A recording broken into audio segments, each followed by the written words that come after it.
오늘 하나님께서 우리에게 주신 말씀은 신약 성경 마태복음 28장 1절로 10절의 말씀입니다. 마태복음 28장 1절에서 10절의 말씀을 봉독합니다.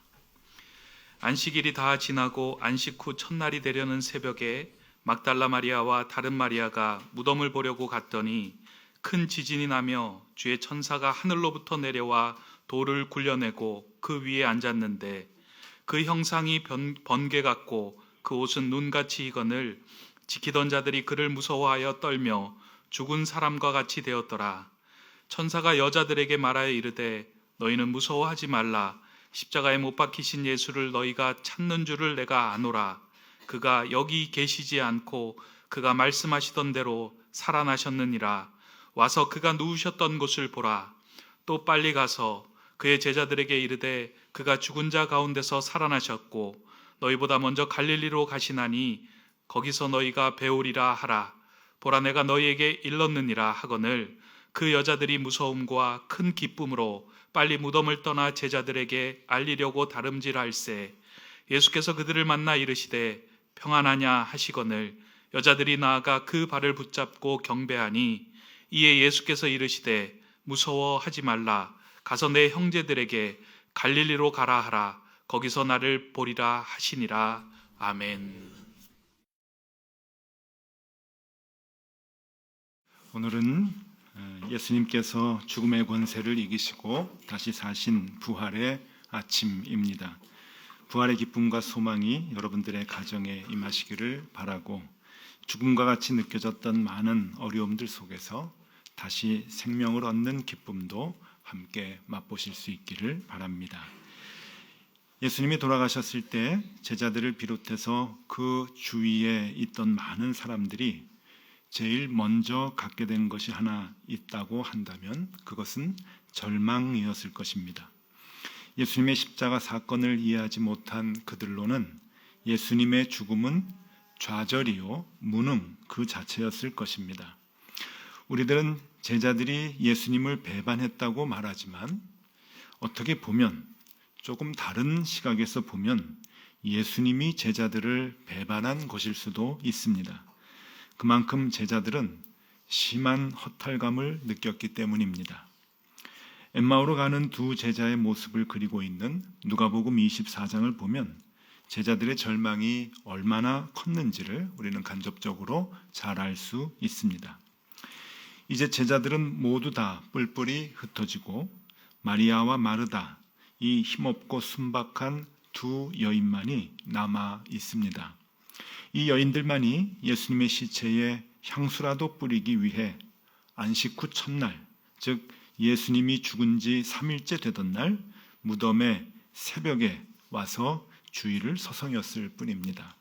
마가복음에 보면 살로메라고 하는 여인까지 합하여 세 여인이라고 기술하고 있습니다.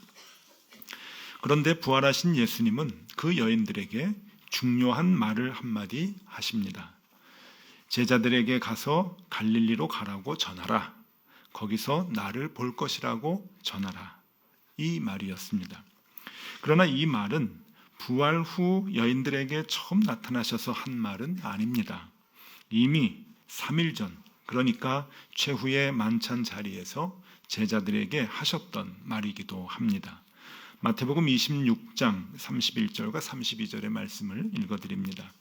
그때 예수께서 제자들에게 이르시되 오늘 밤에 너희가 다 나를 버리리라. 기록된 바 내가 목자를 치리니 양의 떼가 흩어지리라 하였느니라. 그러나 내가 살아난 후에 너희보다 먼저 갈릴리로 가리라. 이렇듯이 예수님께서는 갈릴리로 가겠다고 하신 그 말씀을 이미 하셨습니다. 그 말씀을 부활 후에 처음으로 하신 것이 아니라 죽음을 앞둔 고뇌와 번민의 그 순간에도 제자들에게 죽음 이후의 계획을 이미 말씀하셨던 것입니다. 갈릴리로 가라. 거기서 함께 만나자 하셨습니다. 지금 무덤에 와 있는 여인들은 무서워 떨고 있었습니다. 왜 예수님은 그 떨고 있는 여인들에게 이런 엉뚱한 말씀을 하셨을까? 너희는 왜 절망하고 왜 떨고 있느냐? 왜 울고 있느냐? 내가 없어도 너희들은 흩어지지 말아라. 용기를 가져라. 라고 그렇게 응원해주는 말을 할 수가 있고 위로해주는 말을 할 수가 있었음에도 불구하고 그저 한마디 갈릴리로 가라. 거기서 만나자 하시고는 유유히 사라지신 것입니다. 예수님에게 있어서 갈릴리라고 하는 것은 어느 곳입니까? 무엇입니까? 갈릴리는 그렇게 단순히 흩어진 자들의 만남을 위한 장소를 말하는 것이 아닙니다. 뭔가 큰 일을 성취하기 위한 사나이들의 집합 장소도 물론 아닙니다. 갈릴리는 그렇게 흩어진 사람들이 다시 모이는 약속 장소가 아니라는 것입니다. 예수님과 제자들에게 있어서 갈릴리를 중심으로 한 지극히 개인적인 의미가 서로에게 있었던 것입니다. 갈릴리는 해변에서 그물을 손질하고 있던 제자들을 처음으로 부르신 곳입니다. 예수님께서 처음으로 제자를 부르셨던, 그러기에 제자들에게는 소명의 땅이었습니다. 세상에 제일 미련하고 연약한 자들을 불러 사람 낚는 업으로 만들어 주셨던 소명의 땅이었습니다. 이렇듯 갈릴리는 바로 은혜의 땅입니다. 예수님의 제자들에게 있어서 은혜의 땅이었던 것입니다.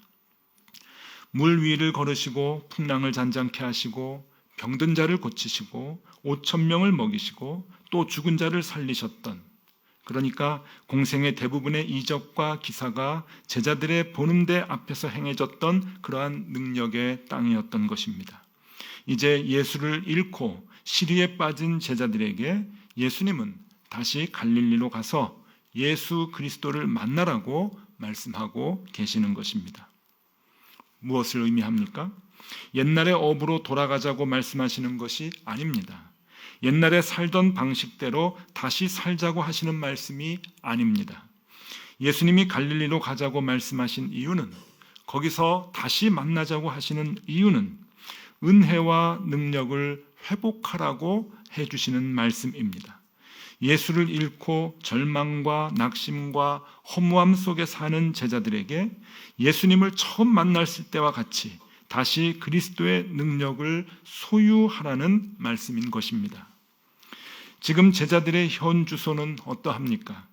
갈릴리를 벗어난 사람들입니다. 부르심에 응답도 못하고 하나님의 은혜도 하나님의 능력도 없는 무능하고도 매우 건조한 신앙생활을 하고 있는 사람들이 제자들입니다. 그러니 자연히 절망과 좌절만이 있게 된 상황입니다. 그 상황을 이사야는 일찍이 이사야서에서 이렇게 표현하고 있습니다. 이사야 53장 6절의 말씀을 보면 우리는 다 양 같아서 그릇 행하여 각기 제 길로 갔다라고 말씀하고 있습니다. 오늘의 우리의 모습을 얘기하고 있는 말씀입니다. 감동과 감격, 능력이 없는 건조한 신앙생활을 하고 있는지 우리도 우리를 되돌아봐야 합니다. 그래서 늘 좌절과 절망으로 슬퍼하고 있지는 않는지 우리를 되돌아보아야 합니다. 오늘 부활하신 예수님은 그런 우리들에게 2000년 전 제자들에게 하셨던 그 말씀을 똑같이 하고 계십니다. 갈릴리로 가라. 거기서 우리 다시 만나자. 이 말씀은 그리스도 예수의 제자인 우리 모두에게 하시는 말씀입니다. 물에 빠질 것 같은 두려움이 있느냐? 갈릴리에서 물 위를 걸었던 나의 모습을 너희가 보지 못하였느냐? 풍랑으로 인한 무서움이 너희에게 있느냐? 갈릴리 바다에서 풍랑을 잔잔케 하셨던 예수를 너희가 보지 못하였느냐?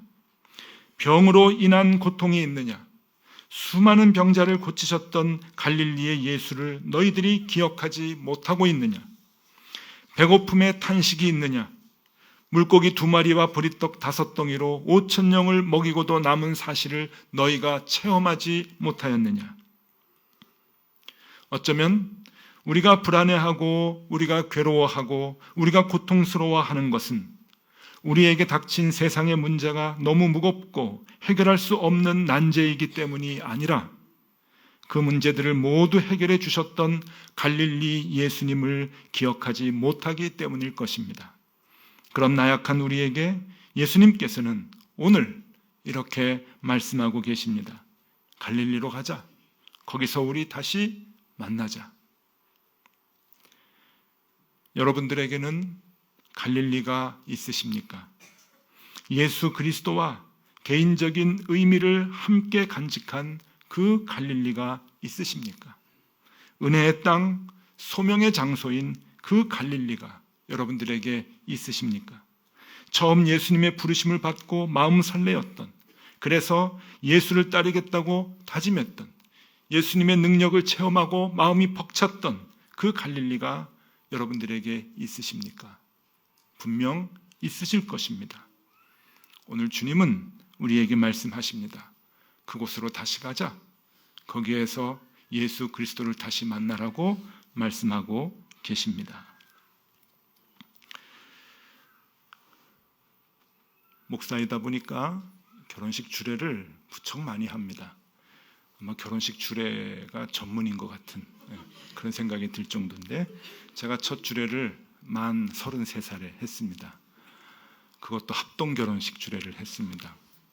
두 쌍을 결혼을 했는데, 일본에서 이제 유학생들 데리고 목회할 때 유학생들이 눈이 서로 맞아가지고 두 쌍이 이제 결혼을 하는데, 유학생들은 뭐 가지고 있는 돈도 없고 형편도 어려워가지고 교회에서 합동 결혼식을 시켜줬습니다. 첫 결혼식 주례라서 무척 떨렸죠. 그리고 그 장소가 일본이고 유학생들이니까 일본인 손님들이 참 많이 왔습니다. 그래서 제대로 주례사를 해야 되겠다 싶어서 한국에 있는 친구 목사에게 연락을 해서 주례사에 관한 책이 있으면 다 구해다가 보내라 그랬는데 한 권 보냈습니다. 그래도 이 주례사에 관계된 이 책을 이렇게 보는데 역사적으로 이렇게 정리를 좀 잘해줬더라고요. 그래서 그 시대별로 주로 많이 썼던 유행하는 그 주례사들을 이렇게 분류를 해놨습니다. 1960년대 그때 결혼하신 분들 기억하세요? 1960년대는 제일 많이 썼던 말이 우리가 잘 아는 검은 머리 팥뿌리랍니다. 그때는 다 썼답니다. 주례하시는 분들이 검은 머리 팥뿌리 되도록 살아라, 이제 그렇게 썼다 그러고요. 그다음에 70년대는 검은 머리 팥뿌리는 이제 없어지고 무슨 말을 많이 썼냐면은 이제 신부에게 남편에게 순종하라. 그러니까 요즘 들으면 그것도 좀 화가 나는 말이죠. 남편에게 무조건 순종하라, 이제 그러고, 그리고 그 아내 남편들에게는 배려해라, 아내에게 배려해라, 그런 말을 70년대는 좀 많이 썼다 그래요. 80년대 들어와서는 무슨 말을 많이 썼냐면은 좋은 친구가 되라, 좋은 동반자가 되라, 좋은 벗이 되라, 이제 그런 말이 이제 유행이 되었다 그러고요. 제가 그 책을 사서 봤던 90년대, 96년도에 이제 첫 그 주례를 했으니까 90년대 들어와서는 연애했을 때 그 본심을 잊지 말아라, 그러니까 초심을 잊지 말아라라고 하는 그 말이 가장 유행이다, 최근에 그 트렌드다, 이제 그렇게 이제 그 책에 이제 써주고 있었습니다. 그래서 저도 이제 초심을 잃지 말아라 하는 그 얘기를 해줬죠. 두 쌍이 이제 있는데 두 마디를 했습니다. 첫 마디는 초심을 잃지 말아라, 그 얘기를 했고, 그게 중요하죠. 그래서 지금도 결혼 주례를 할 때 그 말을 늘 합니다. 초심을 잃지 말아라, 그 얘기를 이제 하고, 또 하나는 두 쌍이니까 이 자리 헷갈리지 말아라, 제가 그랬어요. 이게 들어올 때부터 이게 잘못 쓰면 안 되잖아요. 잘못 쓰면. 근데 거기에 이제 의미를 제가 붙였죠. 내가 이게 농담 삼아서 잘못 쓰지 말라 그랬지만 살다 보면은 잘못 쓰는 때가 많이 있다. 자기 아내가 아닌 자리, 자기 남편이 아닌 자리로 자꾸 가려고 그러는데 평생 그러면 안 된다. 자기 자리에서 여기에서 헷갈리지 않듯이 평생 살 때도 다른 사람한테 가지 말아라, 이제 그 얘기를 했던 기억이 납니다. 수없이 결혼 주례를 했는데 주례서 다 잊어버렸는데요, 첫 번에 했던 건 아직도 기억이 나는 거예요. 아주 또렷하게 기억이 나서 그 두 마디를 했던 그 생각이 납니다. 주님과 우리와의 관계를 결혼의 관계로 얘기하죠. 주님은 우리의 신랑이고 우리는 주님의 신부라고 얘기합니다. 우리는 다 주님의 신부이고 주님과 결혼을 한 관계입니다. 여러분, 두 가지를 잊어서는 안 됩니다. 초심을 잃어버리면 안 되고, 그리고 평생 주님의 곁을 지키셔야 됩니다. 이 두 가지. 제자들은 지금 그것을 잃어버려서 절망하고 낙심하고 있었던 것 아닙니까? 제자들이 제일 힘들어하고 삶의 힘을, 모든 에너지를 다 빼앗기고 절망적으로 살아갔던 이유는 주님과의 만났던 그 기쁨을 잃어버렸던 것이고, 신랑 되신 주님의 곁에 있는 그 자리를 놓쳤기 때문입니다. 그것을 다시 찾아라 라고 부활하신 주님은 제자들에게 말씀하고 계십니다. 여러분, 주님과의 첫 만남의 때를 잊지 마시기 바랍니다. 우리에게도 갈릴리가 있음을 잊지 말아야 합니다. 우리에게도 예수님의 부르심과 순수한 마음으로 예수님을 따랐던 그 때가 있었음을 잊어서는 안 됩니다. 그래서 그 갈릴리를 우리도 찾아 나서야 합니다. 이제 우리의 삶 속에 예수님이 사라진 지 오래고, 그래서 삶이 좌절과 절망 속에 건조해졌다고 한다면, 예배를 드려도 감격이 없다고 한다면 더 지체하지 말고 갈릴리로 가야 합니다. 그리고 거기서 다시 부활하신 예수님을 만날 수 있어야 합니다. 그럴 때 우리는 다시 감격과 감사와 기쁨이 살아나게 되는 삶을 살 수가 있는 것입니다. 예수님과 멀어지기까지 우리의 죄와 신앙적 나태함도 한몫을 했겠지만 교회의 배반도 적지 않았습니다. 그래서 죄송합니다. 교회와 교인들을 그 모습을 보면서, 또 목회자들의 탈선을 보면서 우리는 뜨거웠던 신앙을 많이 잃었습니다. 또한 우리의 오랜 기도의 제목들에 대한 응답의 지체와 침묵으로 뜨겁게 기도하던 열정을 많이 잃기도 하였습니다. 그래서 이런저런 이유로 교회를 떠나기도 하였고, 심정적으로 교회를 멀리하기도 하였습니다. 그래서 이제는 교회나 예수님에 대한 기대보다는 그냥 습관적으로 교회에 출석하고 예배하는 분들도 많이 계실 것입니다. 우리는 많은 절망과 아픔으로 인해 이제 무감각하고 무미건조한 신앙생활을 하고 있기도 합니다. 여러분, 이제 갈릴리로 가십시다. 부활하신 예수님을 다시 만나실 수 있기를 바랍니다. 어떤 이유로든 주님과 멀어졌건 간에 다시 우리의 갈릴리가 회복되어서 뜨거웠던 그 믿음이 다시 살아나면 좋겠습니다. 그리고 그 갈릴리가 바로 여기 덕소교회 시은소이면 좋겠습니다. 이곳 시은소에서 절망과 좌절, 허탈했던 우리의 신앙이 부활하신 예수님을 다시 만남으로 인해서 회복이 되어 기쁨과 평강을 누리는 그러한 신앙으로 바뀌어지기를 소망합니다. 그렇게 한 가족으로 우리 주님을 사모하며 신앙생활을 하는 우리 모두가 되기를 소망합니다. 기도하겠습니다. 주님, 우리가 이곳 덕소 시은소에서 새롭게 신앙생활을 합니다. 교회에 대한 상처가 많아서 교회를 멀리했던 분들도 계시고, 신앙에 대한 회의로 예배가 습관이 되신 분들도 있습니다. 주님이 부활하셔서 우리에게 갈릴리로 가라 하셨는데, 그리고 거기서 만나자 하셨는데, 이곳 시은소가 우리 모두에게 갈릴리가 되면 좋겠습니다. 여기서 다시 주님을 만나 감사와 감격과 기쁨과 능력이 회복되는 그런 은혜의 땅이 되면 좋겠습니다. 주님, 우리에게 그 믿음을 회복시켜 주시옵소서. 그 기쁨을 다시 안고 살아가게 하여 주시옵소서. 예수 그리스도 이름으로 기도드리옵나이다. 아멘.